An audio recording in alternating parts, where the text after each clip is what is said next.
Hello, Shiver Seekers. Are you ready to follow us into the unknown? I'm Cynthia. And I'm Stephanie. You have found the Dark Oak. Today I'm going to introduce you to one of the strangest and saddest missing persons cases I have ever covered. This is the story of Korrina Malinoski and her daughter Annette Sagers.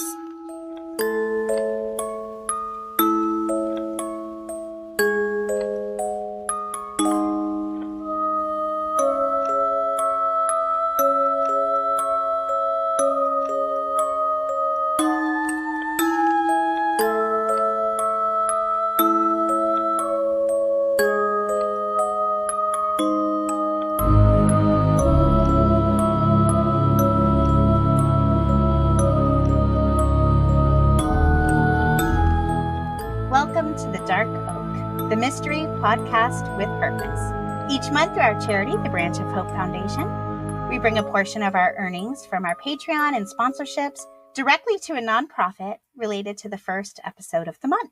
That's today's episode. To find out more, head over to our Instagram, The Dark Oak Podcast, our website, thedarkoak.com, or stick around until the end of this episode. Well, thank you, Cynthia, and welcome to June. It's officially summer. And my birthday month.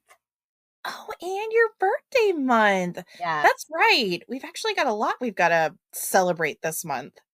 So are the kids officially out of school now? We're out of school. We're in the throes of summer. We're doing all the fun stuff. And at this point, just not getting up every morning for school counts as the fun stuff. Yeah, I've talked to several mothers, and most of them have said the thing they're looking forward to the most in summer is just not the rushing around, the constantly needing to be somewhere or do something or pack something or clean something, just the rushing around. So yeah, sleeping in is nice. I don't even have to ensure that my children take a shower every night because I know that the next morning we're just going to wake up and go play in the yard. So it's really nice. Yeah, I'm loving it. I had that conversation with my kids yesterday. They were like, well, we just played in the hose. Doesn't that count? And I had to think for a moment. And I was like, yeah, it probably does. You're good. Yeah. Maybe we're just country girls, Stephanie, but I would say playing in the hose, as long as all the dirt's off, that counts. The shower. Country girls raising some country fellas. That's right. Well, I just announced on our social media, I have made it through all of our 100th episode celebration giveaway packages. Our last two just went out to the UK and Australia. I saved those to last because while I have sent packages to the UK before, I have never sent one to Australia. So I was the one in line at the post office that was just at the mercy of the postal clerk, who was very kind and told me everything I needed to know about shipping things to Australia. But that was such a neat experience, and participants from all over the world. How fun is that? Pretty amazing that our audience is literally global. Pretty amazing. If you have not either already received your package or a note from me saying it's on the way or its expected delivery date, please reach out to us on social media and let us know. It is clearly not intentional. So just reach out. Somehow it got overlooked, and we'll be happy to get that in your hot little hands. I've had so much fun sending those out and rating the cards, and it's just been really great to get to know everybody. One more little piece of business before we get into today's episode. Just wanted to remind everybody that our $10 tier, that's our top Patreon tier, we're offering a new perk if you join that tier or if you are already a part of that tier. We are foregoing the Facebook Lives because so many of our listeners had a hard time tuning in. And instead, we will be sending a personalized video to all of our top tier members. So look forward to that. We're excited, and we're getting ready to get those videos going out in the next week or so. Yeah, and on that note, if you have signed up, please send us information about yourself and about your family to the Dark Oak Podcast at gmail.com. So we know what to include in that cameo video for you. If there's anything in particular, someone you would like us to give a shout out to, someone you would like us to thank, anything you want to tell us about yourself, maybe we have some things in common, please let us know those things and we'll include those in the videos for you. Absolutely. It's going to be fun. Yep. All right, Cynthia, that is enough of business because we have got to get into this case. As I said, it is one of the strangest and saddest missing person cases I have ever read. And you'll see what I mean as we start getting into some of the details here. But here's the gist. On November 21st of 1987, Korrina Malinoski, a 26-year-old mother of three, vanished after an argument with her husband. She was never heard from again. Then, nearly 1 year later, on October 4th, 1988, Korrina's 11-year-old daughter, Annette Sagers, also disappeared from almost the exact same location her mother did the year before. She has also never been found. As you can imagine, there is a range of theories here. There's the idea that Korrina and Annette were possibly murdered by Korrina's husband, Annette's stepfather. There's an idea that both of them could have been murdered by strangers in either related homicides or unrelated homicides. Or there's the idea that both of them ran away together. Possibly Korrina ran away and then came back to collect her daughter. No one knows for sure. So I'm going to give you the details and see where you land. Korrina Sagers was born on January 19th, 1961. And quite frankly, we don't know a ton about her childhood. After her disappearance, her brother Leon came forward providing some information about his sister's past, but even he was in the dark about some of it. What he was able to reveal is pretty bleak. Korrina's mother died when she was very young, and her father was rarely around. She and Leon were mostly left to fend for themselves, which I never like to hear about. That just breaks my heart. Despite this, though, Korrina grew up as a kind, thoughtful, and caring young woman who loved kids, and she was one of those people that always called on holidays and birthdays to wish you well. And I feel like that's a special kind of person, like a special kind of memory to remember all those special days in someone else's life. Right. Now, in 1978, when Korrina was just 16 years old, she gave birth to her first child, Annette Deanne Sagers. Now, for 3 years, with the help of Leon and his wife Sandy, Korrina raised Annette as a single mother. And she managed to do it while continually keeping the identity of Annette's father a secret. And to this date, no one is sure who Annette's father was, but I imagine we can draw some conclusions about the character of Annette's biological father if Korrina felt she needed to keep his identity hidden. So I'm not sure if this is someone that she possibly didn't want to share Annette with, or possibly she was impregnated by someone who could have gotten in trouble for being with her. I'm not sure. But I imagine as a 16-year-old to never reveal the identity of your child's father, there's something going on there. Sure. Obviously, this person wasn't involved in Annette's childhood. We can be positive of that, and that makes it hard. Yeah, absolutely. Then in 1981, when Korrina was 20 years old, she met 32-year-old carnival worker Thomas Stephen Malinoski. And I actually think this is really funny because we just had a conversation about carnies just last week. About it's just a special type of person to be in a traveling carnival. And there's no judgment, because if I could run away with the circus, which I think also takes a special kind of person, I absolutely would. Totally. Now, Stephen had left the army and was working odd jobs all over the country, so he wasn't a permanent carny. However, on October 16th, 1981, only 6 months after Korrina and Stephen met, they were married in Texas. Now, shortly after their marriage, Stephen secured a job as a caretaker on the Mount Holly Plantation in Berkeley County, South Carolina, and the family of 3 moved there in 1982. This historic plantation, 30 miles away from Charleston, was located on 6,000 acres of swamps and wetlands.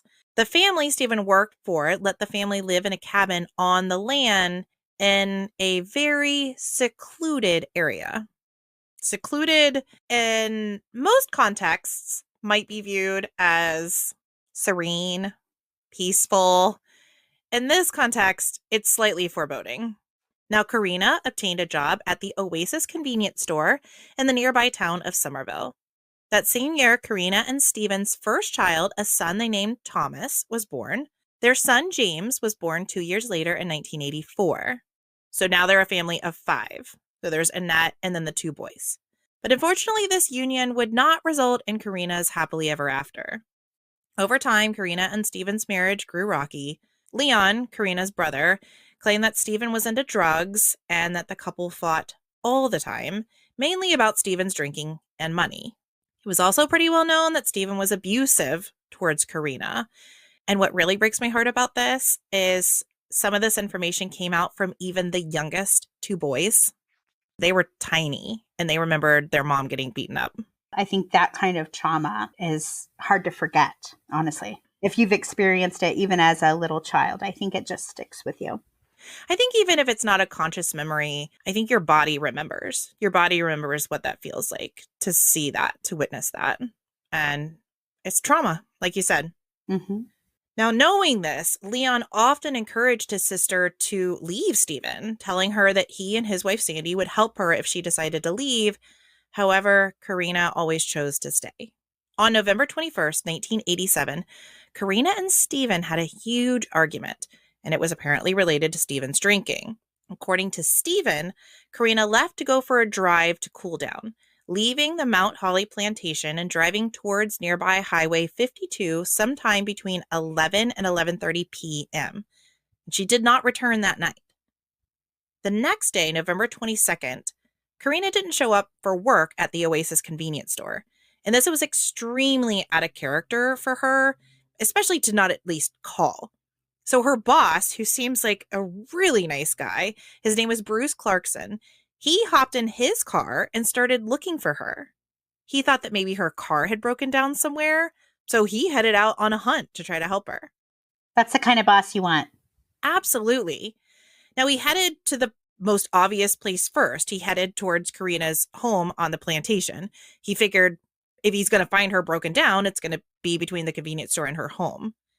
But as he approached the plantation, he saw Korrina's car. It was parked and locked near the gated entrance to the plantation. Now, I want to point out I've seen conflicting statements here, but I believe the car was inside the locked gates, like still on the plantation. So I've either seen it near the gates or inside the gates. I've never seen outside the gates. So my assumption would be it was inside the locked gates. And she has been at this point missing for what, about 36 hours? No, not quite. So she left at 11:30, between 11 and 11:30 the night before. And this is literally the next morning. Oh, okay. The next morning. Now, after inspecting the car, Bruce didn't see any indication that there was a struggle or any indication that Korrina had been there recently. And it was his opinion that the car had been there overnight because it was covered in a light layer of dew. Later that day, Stephen filed a missing persons report and called Korrina's brother Leon to inform him of Korrina's disappearance. Authorities searched the area around the plantation for any sign of Korrina, but found nothing. No sign of a struggle, no foul play, no items belonging to Korrina, nothing. The idea that Korrina would willingly up and leave her children seemed truly unbelievable to those who knew her, but the alternative that she had been taken against her will was even harder to think about. Stephen submitted to a polygraph test, and I know we have all kinds of opinions of polygraph tests, but he was polygraph tested in regards to his wife's disappearance, and the results were inconclusive. Always an interesting finding, in my opinion. Isn't it? Inconclusive. Now, I will say, given his history, his abusive history, that could be part of the reason why. Because if they're asking questions like, did you hurt Korrina? Well, he may not have anything to do with her being missing right now, but he has hurt Korrina in the past. So I wonder, even if he's not responsible for her disappearance, I do think that could possibly lead to those findings. Excellent point. Really excellent point. These results were not enough to rule Stephen out as the main person of interest, and suspicions still remain on him. especially after investigators heard those close to Korrina report that she was thinking of leaving Stephen. Lieutenant Dean Kokenda of the Berkeley County Sheriff's Office cold case team told an ABC affiliate, quote, "There was a lot of domestic violence in the house. She was ready to leave him," end quote. And as we know, the most dangerous time, were you about to say it? The Yeah. most dangerous time for a domestic abuse victim is when they decide to leave. Yep. Now, for the next 11 months, Korrina's 3 children struggled without their mother. Thomas and James were very young, and sadly, to this day, they don't remember much about their mother. However, Korrina's daughter, Annette, had turned 11 years old. She was a 6th grader at Westview Middle School. She was described as a quiet, smart, sweet girl, although one of her 6th grade teachers would go on to describe her as unhappy and shy. Well, that tracks. I think it tracks either way. Either you're in a house of abuse and you're worried, or you just lost your mom. Exactly. That's what I'm saying. Given this history, yeah.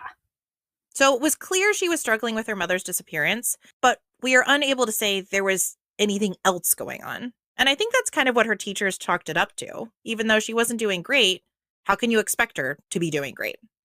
On the morning of Tuesday, October 4th, 1988, Annette headed for the wooded shelter just outside the plantation entrance, close to the spot where her mother had disappeared 11 months earlier. She was wearing red pants, a red shirt, and white shoes. Stephen, her stepfather, had constructed the makeshift shelter to protect her from the weather as she waited for the school bus. When the bus passed her on the opposite side of the street at 7 a.m., the driver noticed Annette sitting patiently on top of her school books, waiting for the bus to turn around and pick her up. Her dog was by her side. This was a regular thing where her dog would walk down and wait for her to get picked up by the bus and then walk back to the property, which is so cute. So cute.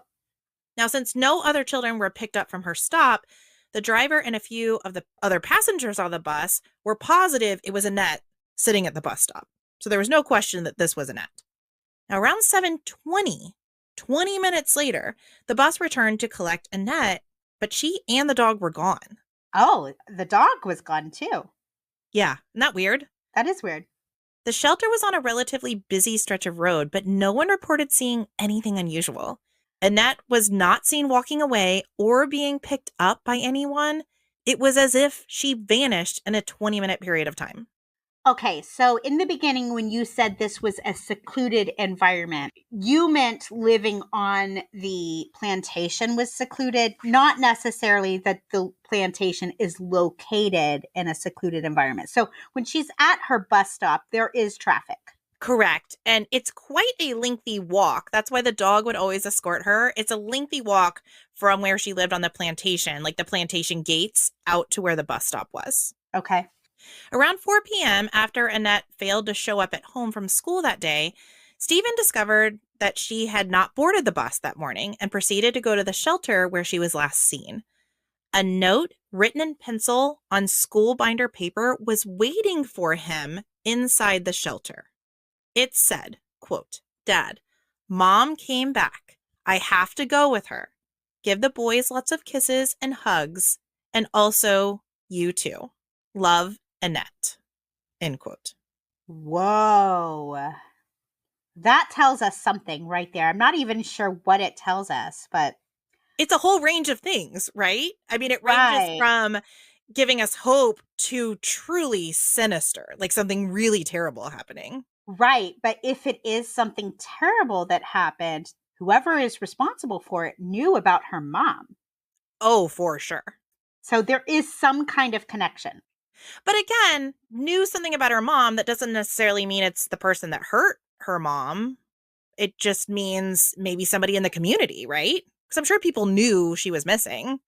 Somebody at the convenience store, somebody at the gas station, somebody that knew Stephen.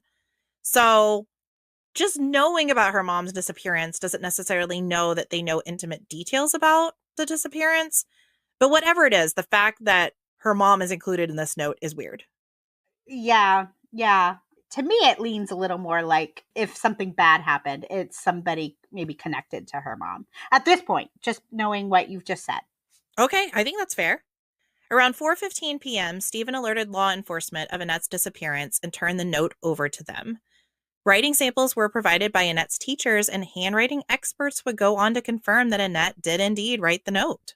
I have to add my 2 cents here, though, and just acknowledge that handwriting analysis is not an exact science. It is open to interpretation. So while I understand every article, every investigator has said this note is absolutely from her, I don't know that we can say 100%. I don't know if that's off-putting for me to say, but I just don't know that you can say 100% that she wrote the note. I don't really know enough about that science to say for sure. But I do think that even if she did write the note, it doesn't mean she wrote the note because it was true. Somebody may have been forcing her to write the note. Wow, that's a big component here. Like, was someone forcing her to write the note? Did she write it under duress? Right. And in the note, we actually do have a picture of this note. I'll post it in our episode extras. You will also see there's a lot of crossing out things. Like, she would misspell things and cross them out or change her wording. And it's almost like she was in a rush when she was doing it. Like, someone could have been rushing her to write the note. I also think it's weird that 11-year-old would refer to her brothers as the boys. Does that sound like something an adult would say, not an 11-year-old? Again, the letter was, Mom came back. I have to go with her. Give the boys lots of kisses and hugs, and also you too. Love, Annette. It hadn't struck me until you just said that. I don't see my 8-year-old using that term, but I also don't really know how she spoke because I can see her parents being like, oh, the boys, the boys, the boys. Sure. So maybe it's something she heard often and maybe she did use. I don't know. I think that's possible. It just struck me as odd. All that to say, though, if this was written under duress, it really is a disturbing image to think about the possibility of this little girl being forced to write this note before she was made to disappear. I just hate it. Well, and here's the thing. Even her own mother could have forced her to write the note, right? I mean, I'm sure if it really was her mother, if her mother really did come back, I'm sure she was very happy to see her. That doesn't necessarily mean she wants to leave the rest of her family forever and never see them again. Okay, I think that's a possibility too. Also, just keep in the back of your mind, I haven't seen this written about a lot, but how did a note written on binder paper survive hanging out in the shelter from 7 a.m. to 4 p.m. without blowing away or getting covered up by something? I don't know. Maybe it's like tucked back there somewhere. I've never seen a picture of the shelter, but it's just curious to me. I assumed she put a rock on it or something, but that's clearly just an assumption. Because you're right. If nothing's weighting it down, well, then that would be quite risky. To leave this note. So I just assumed she put something on top of it, but I've never seen anything. I just think it's interesting. Now, approximately 1 month after Annette went missing, law enforcement did a thorough ground and aerial search of the plantation and the surrounding area. They waited a month? A month. Interesting. And just like her mother, nothing was found. Korrina and Annette have not been seen or heard from since their disappearances, and there have been no solid clues as to what could have happened to them. But the investigation into their disappearances did yield many interesting facts. For instance, this one. 2 weeks after Korrina disappeared, Korrina's father, her brother Leon, and her stepsister Cheryl traveled from Iowa to South Carolina to check in on Korrina's children. Because remember, Annette is still Stephen's stepdaughter, so I understand some concern, and they have no family around them. Heck, they don't even have neighbors at this point.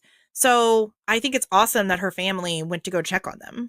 And if her family was at all aware of the violence going on in the home, I would think checking on the children would be the minimum of what they might do. I would have a hard time leaving those kids with an abusive person. While they didn't want to, we'll see several times Leon and Sandy tried to get custody of the children.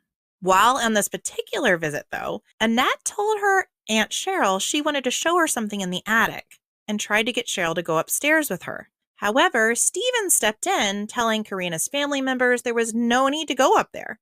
He also allegedly prevented any of Korrina's family members from ever being alone with Annette. Now, in retrospect, Korrina's family now believes that Korrina's body could have been hidden in the attic, and Annette could have been trying to tell her Aunt Cheryl.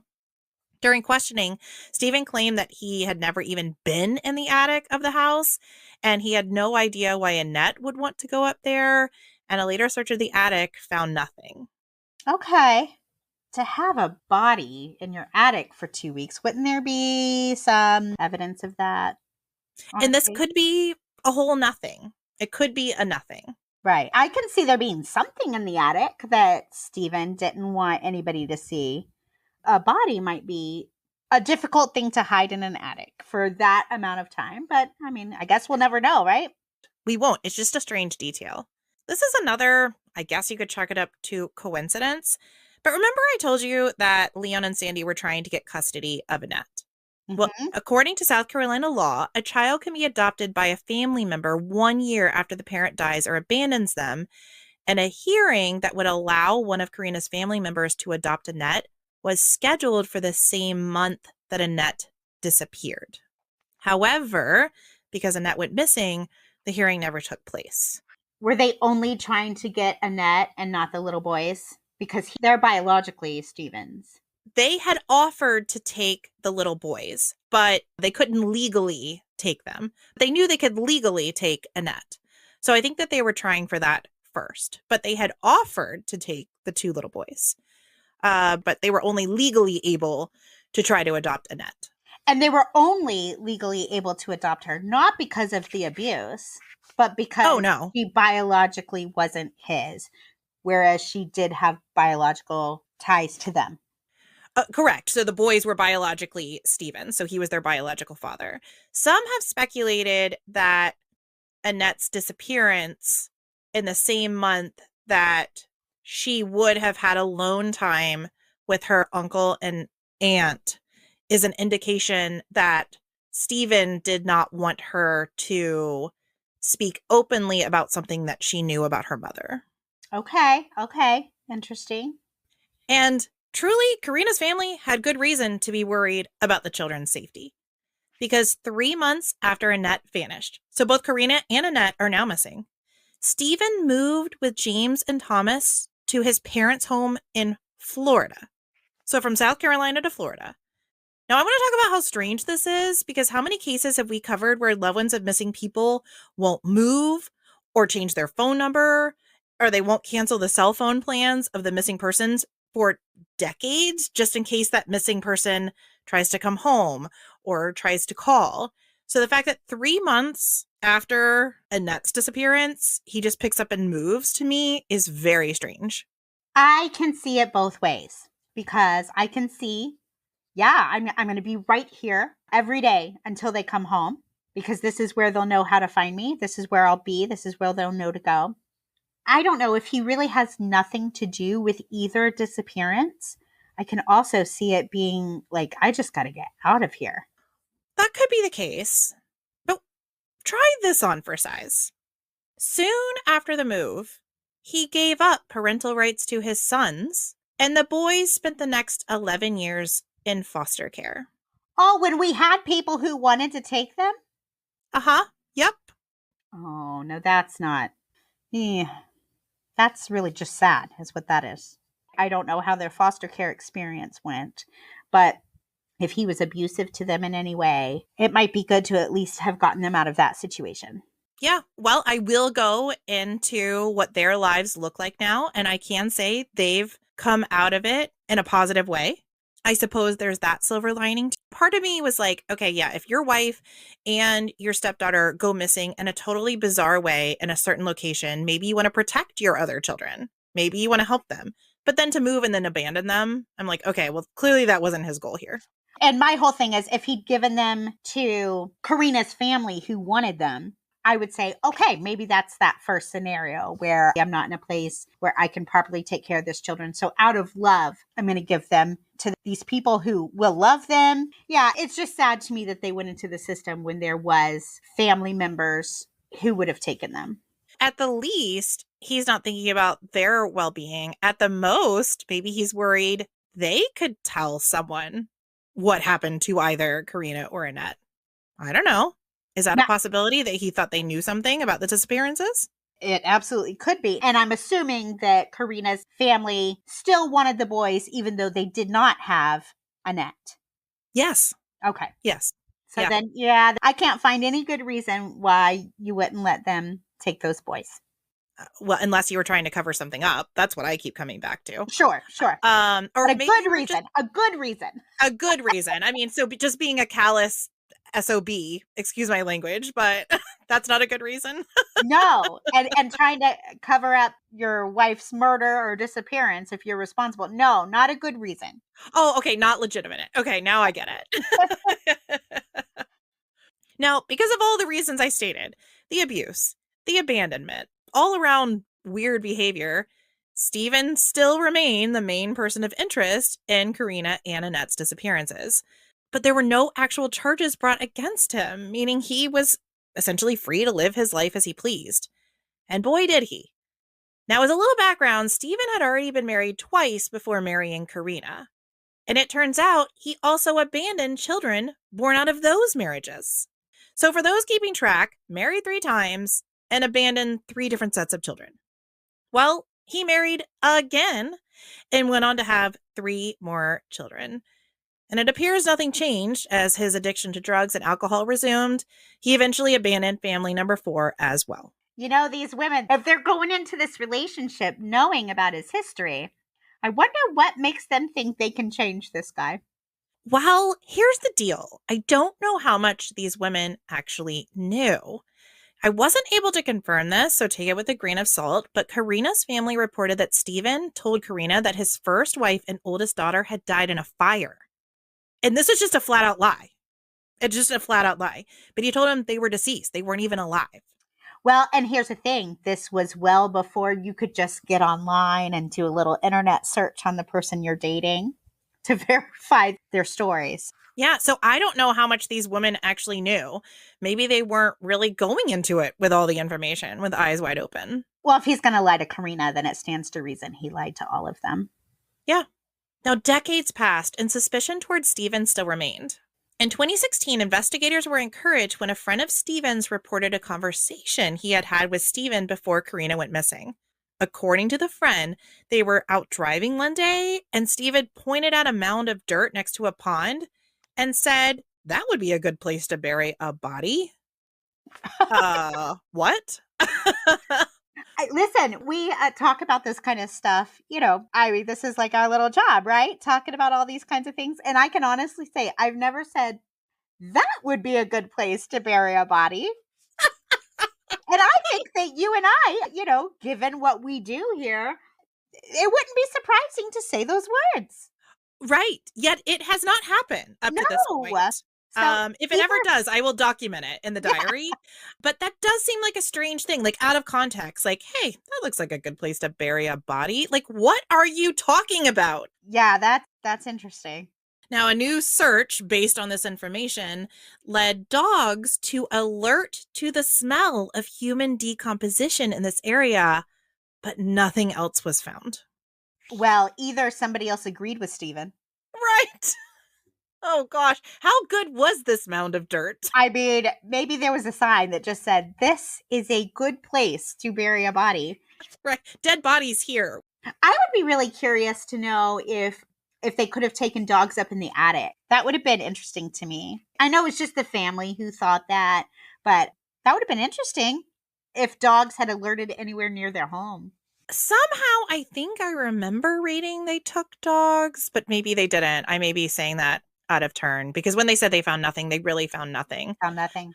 But there are some other details that might tie back to the attic that I'll get into later. Okay. But yeah, and again, all of these could be red herrings. We talk about this so much in the cases of missing people, where how much of what we're reporting actually means something to the case and how much of them are just weird details.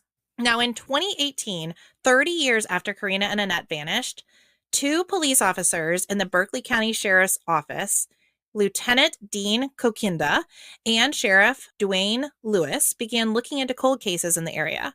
Korrina and Annette's case was one of the first ones they reopened. And I can imagine, not only is it very strange, but very sad, this mother and daughter. In an interview with ABC News, Lieutenant Kokinda said, quote, "Just know we haven't forgotten," end quote. I wonder if that was a warning to Stephen.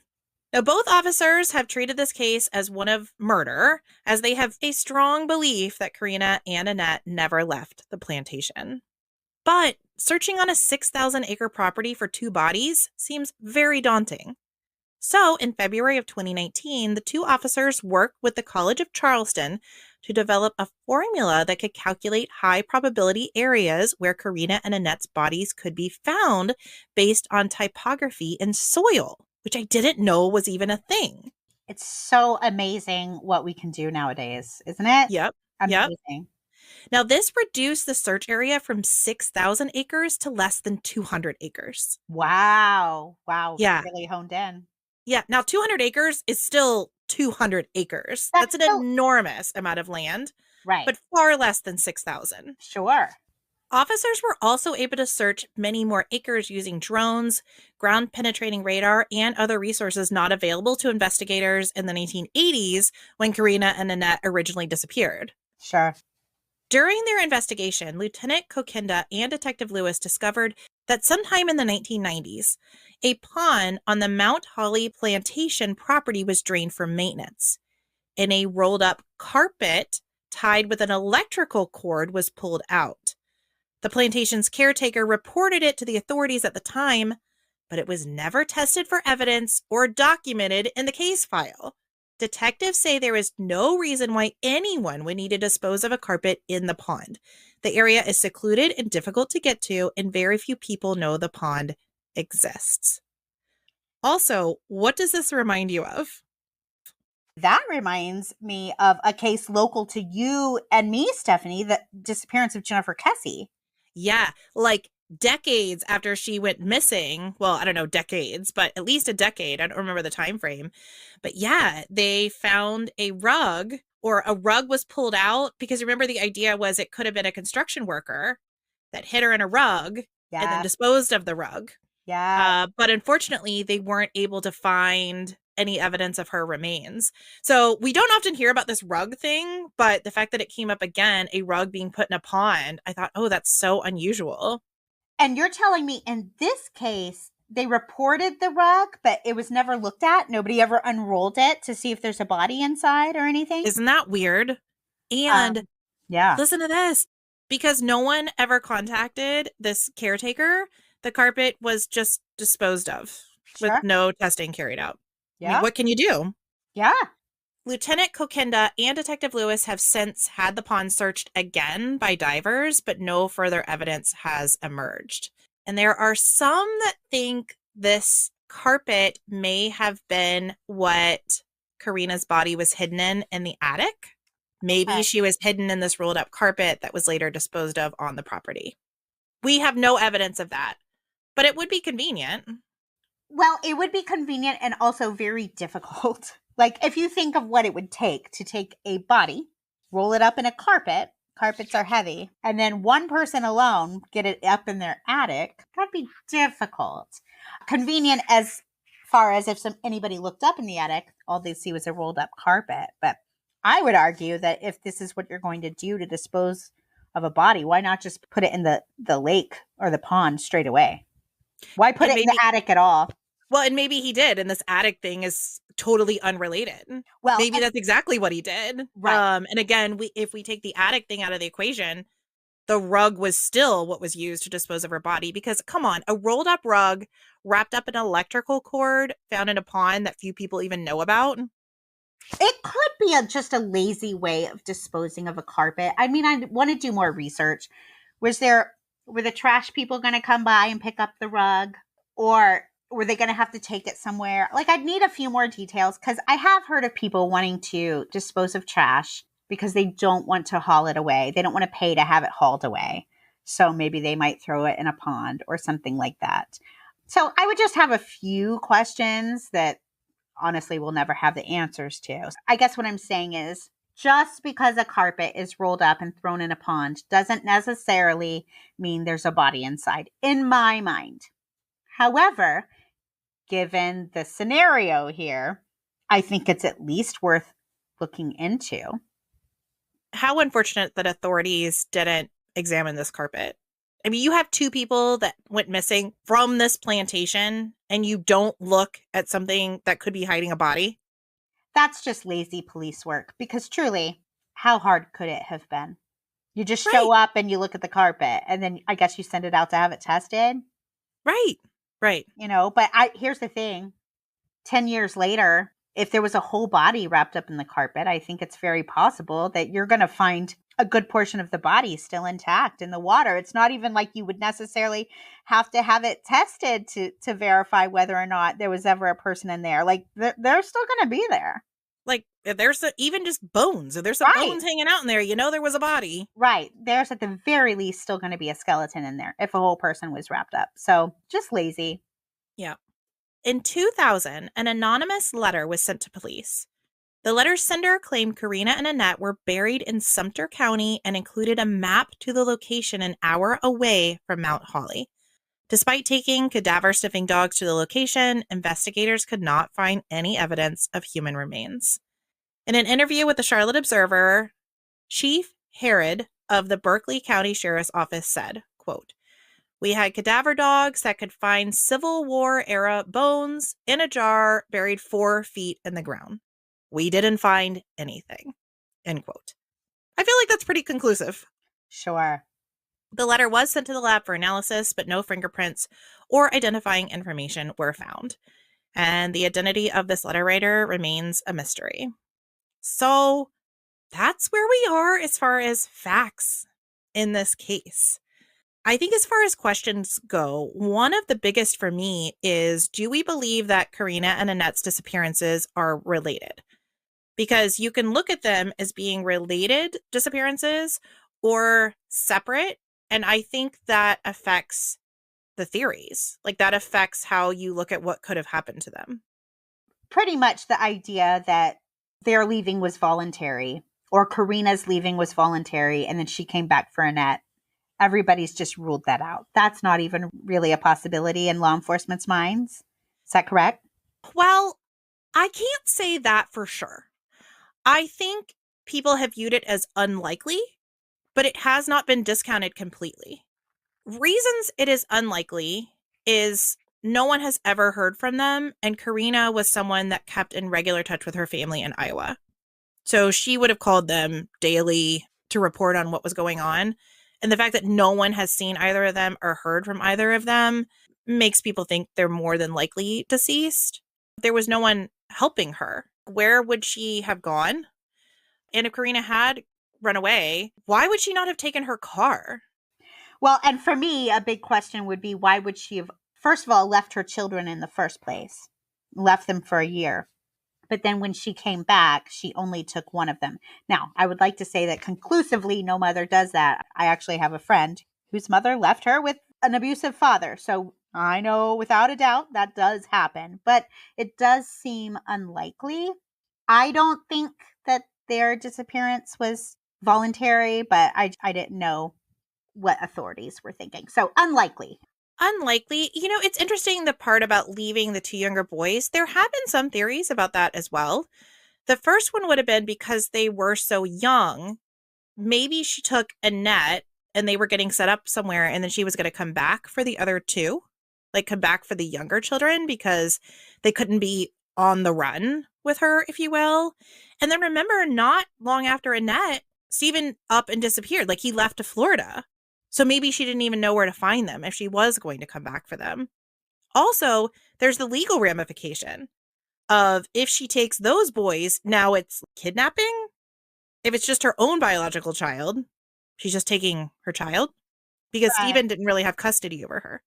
Again, I think it's unlikely, but those could be some reasons to explain why she just took the one. Maybe she was planning on coming back for the others.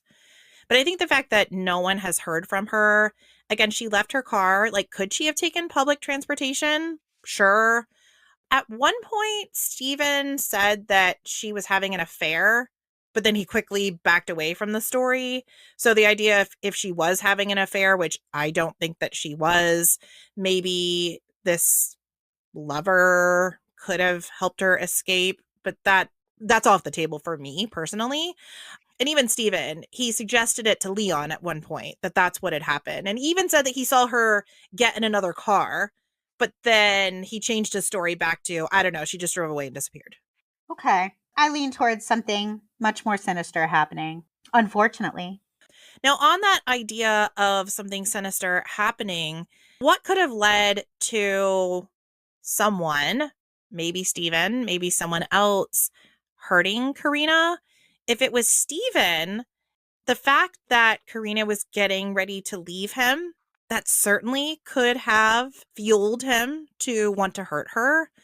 Steven has continually denied ever hurting Korrina, like ever, even the abuse. I see you already rolling your eyes. And just to confirm that, I'm going to give you a quote from Steven here. In an interview on Up and Vanished, a reporter asked Steven if he had ever laid a hand on Korrina, and Steven's response was, quote, I don't remember. To the best of my memory, I don't think so, end Okay. quote. Yeah. That's what a man who's never hit his wife says. I don't remember. I don't think so. No. Ask my husband if he's ever hit me. The answer will be nope. Nope. Yeah, in my script here, I said, I don't think I've ever heard a less convincing statement. Yeah. I don't remember. Please. Oh my gosh. Yeah. So I do think that if you lean towards the idea of Steven killing Korrina, then I think it's reasonable to also assume that he killed Annette based on the details that we covered, that Annette may have known something about her mother's murder, or maybe she herself was being abused. There was an account of Annette going to another caretaker on the property, asking for food for she and her brothers, saying they hadn't eaten in a few days. Maybe all this was adding up to Steven just saying, Annette's a liability. I can't trust that she's not going to go talk to somebody else.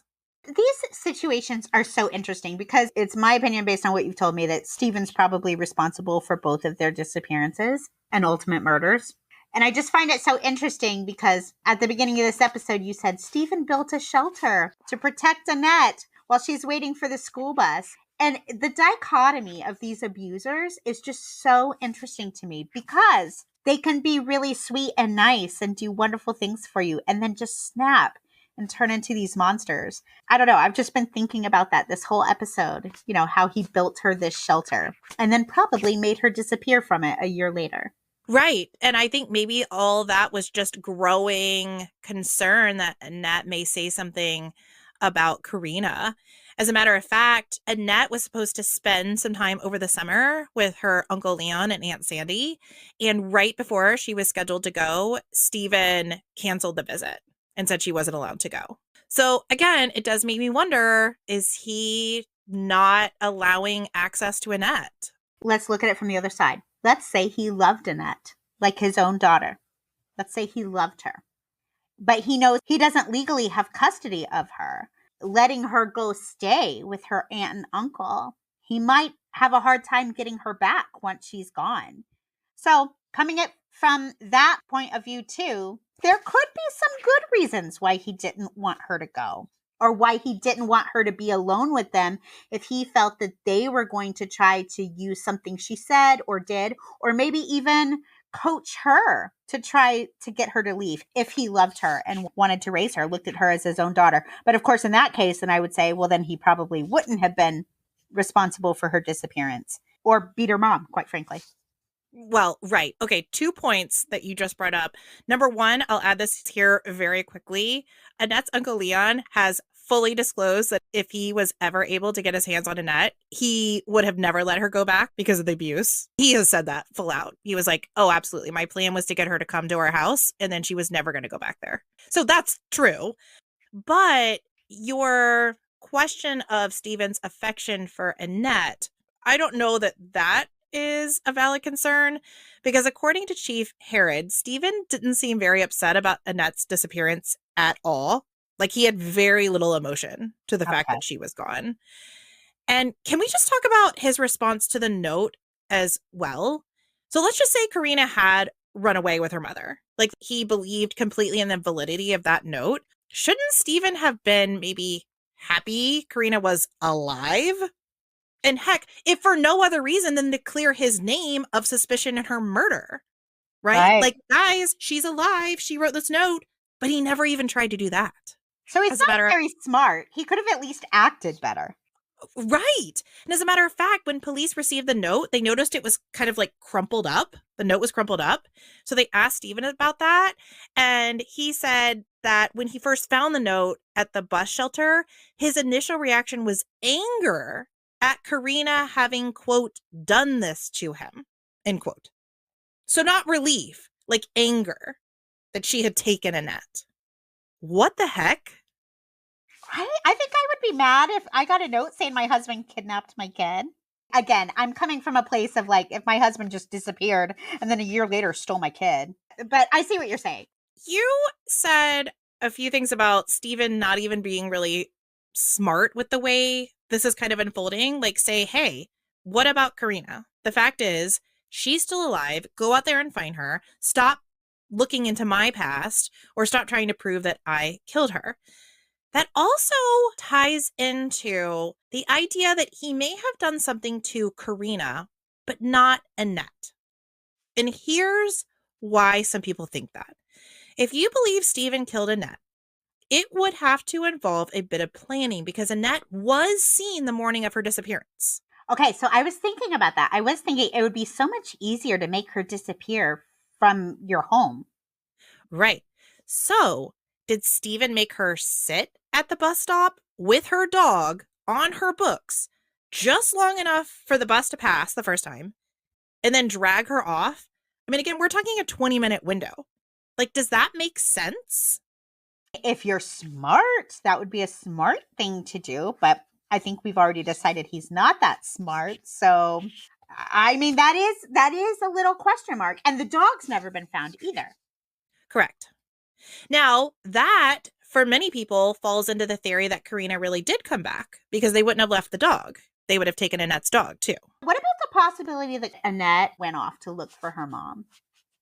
Now, she would have had to leave this note, which is interesting. I don't know if I just was going to run away looking for my mom at 11 years old. I don't know that I would think to write a note saying she came back for me, but I would take my dog. Again, it's a busy road. No one saw a little girl and a dog. That would be wild if they were both murdered and it was completely unrelated. I guess it's not out of the realm of possibility, but wow, what a coincidence. Literally from the same spot almost. That's weird. Well, but some people think that may be possible that he killed Korrina and then Annette was just the most unfortunate stroke of bad luck. Like she was kidnapped by somebody else. And what if this person knew of Korrina? And again, that doesn't mean they actually knew the family. It just means general knowledge of the area. They knew Korrina went missing.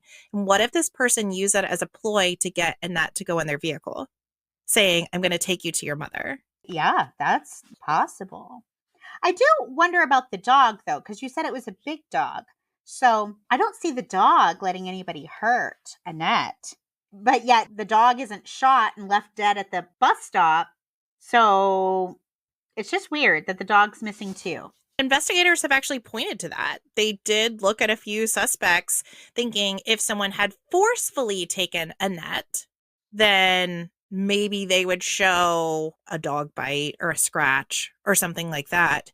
But the fact that there was no struggle, there didn't even seem to be a struggle around the little shelter, the little bus shelter. Does that mean that she knew whoever picked her up? Right. And the dog was or when not under duress. Again, if somebody came to this little girl, especially if she was in a terrible abusive situation with her stepdad, and someone came up and was really nice to you and said, hey, I'm going to take you to your mom, you and your dog hop in the car. Sure. I mean, I can see her doing that. Yeah. Totally see her doing it. Oh, of course. Even if her stepdad's not abusive, somebody tells you they're going to take you to your mom, you're a little girl. Yeah. You would probably go. Yes. Yes. So sadly, Korrina's brother, Leon, passed away in 2022. His wife believes his heart failed because of the heartache over the loss of his sister and niece. In an interview with WCIV, Sandy said, quote, he just wished he knew where his sister was. He loved and missed her. He wished he could hold his niece again, but he knew in his heart he would never be able to. I wish there was a sign that he could let me know that he's home with his sister and niece. End quote. Oh, oh, And I imagine this is particularly tough because when you are children surviving on your own, because really Korrina and Leon only had each other to depend on when they were growing up. And I imagine that was especially heartbreaking for Leon to lose his sister in this way. sure. Ugh, what a sad, weird case. Now, back to James and Thomas. Despite having no connection with their father, they were eventually adopted. They both went to college.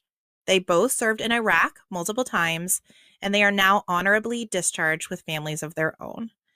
They have since reconnected with their biological relatives and are tirelessly searching for the truth about their missing mother and sister. I really hope they find it. Me too, girl. As for Stephen, in 2019, he went to jail in St. Petersburg, Florida, for one charge of domestic-related child abuse and one charge of tampering with a witness. Okay, well, now see, child abuse. We knew he was abusive to his partners, but now we have confirmation he's abusive to the kids too. Yeah. So, Now, this arrest was completely unrelated to Korrina and Annette's case, but obviously we can tie some parallels here. unrelated, but tells us everything we need to know. You got it. Bingo, girlfriend. If you know anything about the disappearance of Korrina or Annette, please call the Berkeley Sheriff's Office at 843-719-4465 or contact them via their website, sheriff.berkeleycountysc.gov.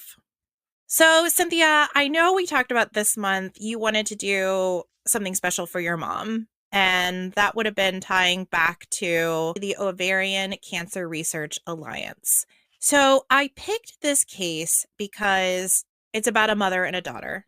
They also represent sisters, they represent grandmothers, they represent all the amazing women in our lives. And I thought this was just such a wonderful tie-in to be able to do a little tribute to your mom. So if you don't mind, could you talk to us a little bit about kind of what this means to you and kind of where you are in your journey? Absolutely. So, as Stephanie has mentioned, today's case was the story of a mother and daughter. And as many of you know, I just lost my beautiful mother, Renee, just 55 days ago after a 19-month battle with ovarian cancer. Not only was my mother my best friend, but she was a huge supporter of the Dark Oak, making history as our very first Patreon member. I miss her every minute of every day.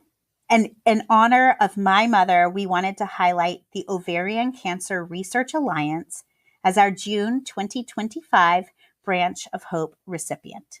Ovarian cancer is the 8th most common cancer in women worldwide and one of the leading causes of cancer death in women, with nearly 325,000 new cases in 2022.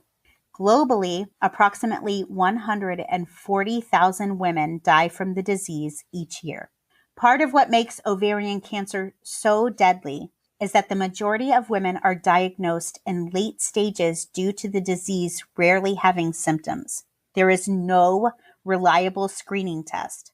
My mother was a young, active, healthy woman who kept up with her regular physical checkups. She did everything just as she should, and she had no symptoms. And then out of nowhere, while on vacation, she gained 8 pounds in 5 days. And when she got home, she was diagnosed with late-stage ovarian cancer. The Ovarian Cancer Research Alliance, or OCRA, is the world's largest organization dedicated to fighting ovarian and all gynecologic cancers. They've invested $128 million into gynecologic cancer research, making it the largest global funder of research by far in the fight against this cancer. An OCRA research team is currently using artificial intelligence to develop a blood test to potentially detect ovarian cancer. This would be incredible, as we know that early diagnosis of ovarian cancer is crucial for improved survival rates. If you or someone you love has ovaries, this affects you. So in honor of my mother, Renee, and everyone who has fought this terrible disease, let's join forces and let's beat this thing. If you would like to give to OCRA directly, you can find their information in our show notes. And if you are a member of our Patreon, a portion of your membership will go directly to this charity. What a beautiful tribute to your mama. I know she's so proud of you and so proud of the work that you have done and that you will continue to do. I know this is really personal to you, and I'm so grateful that I'm here on this journey with you and that you've decided to share this on the podcast as well to encourage others to continue with regular health screenings, to not ignore signs of illness, and to still participate in cancer research. This is something that's worthy of our time and our money. So I'm grateful that the Dark Oak could be part of that. That's right. I look forward to a day where nobody else loses their mom to this terrible disease. Yeah. All right, lady. Well, are you bringing us our case next week? I am. So next Wednesday, I will be talking to you about the Boca Raton Mall murders, which I used to live in South Florida, very near Boca, and I had never heard of this case. So stick around. It's interesting. Yeah. Okay. All right. Great. We will see you next week, Shiver Seekers. Thank you so much. Bye. Bye-bye.